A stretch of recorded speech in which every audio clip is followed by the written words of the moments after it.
In March, I believe it was March of 2022, I began reading Lord of the Flies in my English class. While reading Lord of the Flies, I noticed that the society that the boys had built on the island mirrored many of the flaws of our world. I first noticed the treatment of Piggy and Simon at the hands of Jack and his group. I noticed that it seemed similar to the ways that people like Piggy, a logical scientist figure, and Simon, a compassionate Jesus figure, are treated by people who are like Jack and his group in our world. This led me to another realization: how authoritarian Jack and his group was. For the sake of time and simplicity, I'll call Jack's group JG, which stands for, of course, Jack's group. I began to notice parallels between JG and the many dictatorships of our world, as well as parallels between Ralph's group and the democracies of our world. I began researching not only dictatorships in our world, but also the dictatorship that Jack has seemingly created in Lord of the Flies. I noticed how Jack's psychology is similar to that of a dictator, how Jack's rise to power is similar to that of many dictators, and how the way that Jack gains and maintains followers is similar to that of many dictators.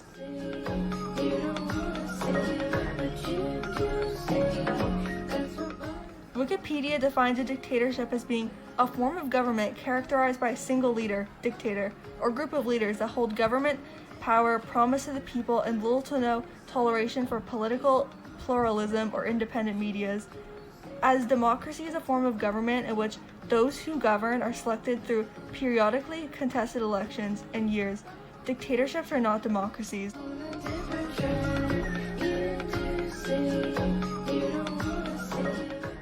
Many dictators show signs of narcissism, paranoia, and a lack of empathy.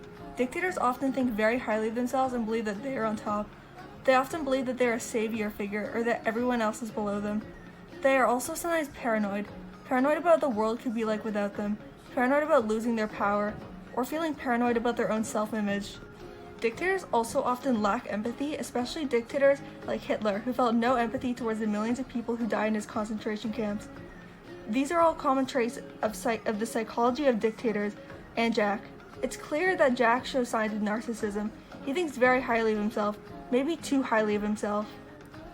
The first impression he makes on the others on the island is him controlling the choir he's in charge of, shouting, "Stand still," to the wearily obedient choir when he noticed that the other choir boys were walking away from him. Jack would continue to assert dominance over the other choir boys throughout the book, believing that he is above them. I wonder if Jack is also paranoid too.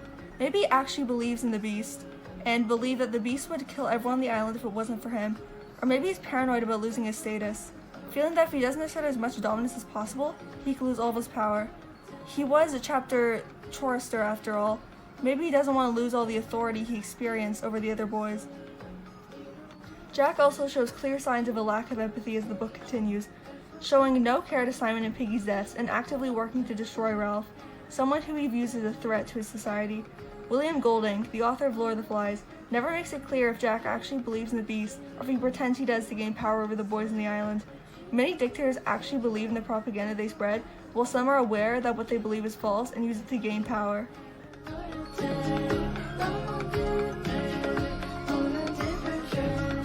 Dictators often rise to power unexpectedly, although some dictators are born into power. Many dictators, such as Mussolini and Hitler, began as unthreatening politicians. Mussolini and Hitler were originally viewed as being unthreatening, despite their problematic views on certain subjects. Now, there were still signs of Mussolini and Hitler's rise to dictatorship before it happened, although most people were still unaware. Dictators such as Kim Jong-un were born into their dictatorship, and their motives were clear from day one. Jack's rise to dictatorship was unexpected, yet also called for at the same time. When Jack first arrived on the island, he was already a chapter chorister, stating, "I ought to be chief, because I'm chapter chorister, and head boy. I can sing a C sharp." Power on the island was pretty much destined for him. Although Jack's status on the island was obvious from the start, the lengths he would go for his power were near completely unpredictable. Not even Ralph, the actual leader, could see it coming. Now, rising to be a dictator can't be done alone. Dictators require like-minded colleagues for support in their reign. Many of these like-minded colleagues were influenced by the dictator's propaganda. These dictators can create fear and desire in the people around them. They find flaws in society and claim they could fix them, and they make up flaws in society and claim they can fix them. The fear and desire that dictators create attracts colleagues who work for them. These colleagues often work to recruit followers for their dictatorship and to spread the regime, helping the construction of the dictatorship. Jack manages to gain his power from propaganda and like-minded peers on the island. Jack notes the lack of meat eating on the island and the new concern over a potential beast. He finds boys who want to hunt and eat meat, and he finds boys who share a fear of the beast and who dislike Ralph's society. He claimed that he could help bring in meat and that only society under the rule of JG could kill the beast. Though his promise on meat eating was true, his claims about the beast could very well be propaganda, depending on your beliefs on the existence of the beast. Eating meat and killing the beast were two things which many of the boys in the island desired, leading to Jack's rise to power.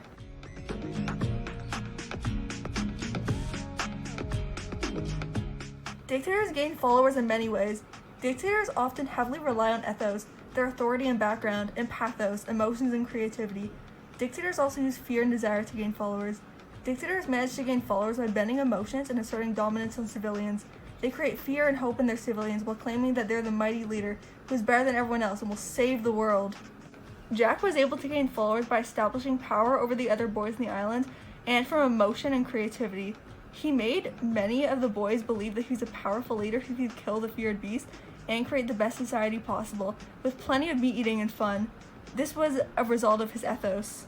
He wore makeup, and so did the other boys in his group, which caught the attention of new followers who joined his group, while also making a chant with his group, "Kill the beast, cut his throat, spill his blood," which triggered the emotions of the boys in the island. This was a result of his pathos. This is similar to an Italian dictator, Benito Mussolini, who relied heavily on pathos, using many chants, one of them being Duce, Duce, Duce, which translates to leader, leader, leader.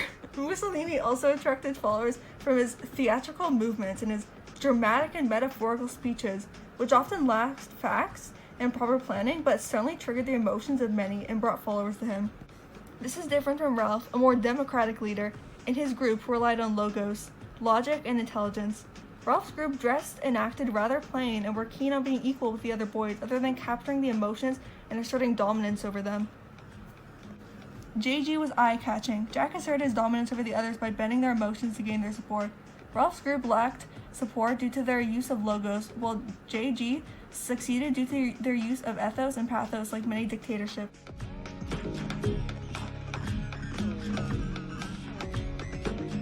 Is Jack paranoid? If he is he paranoid about what the island would be like without him? Paranoid about losing power?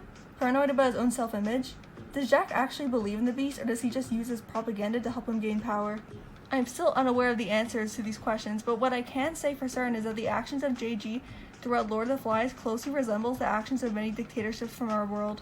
From Jack's narcissism and lack of empathy, his pre-existing status, which worked well with the problems of the island, and the sense of hope that many boys in the island felt towards Jack, I feel as though JG certainly represents a dictatorship. But maybe not. Maybe JG wasn't intended to represent a dictatorship. Maybe I'm looking too deep into some random book teens around the world are forced to read. Maybe Lord of the Flies has no deeper meaning. Maybe I'm completely wrong about everything I said in the past few minutes. Or maybe I'm not. That's for you to decide. Because after all, you can have your own opinions and feelings on this matter. On Lord of the Flies, on Jack's character, whether pineapple can go on pizza. I can't control that. It's not like I'm a dictator or something.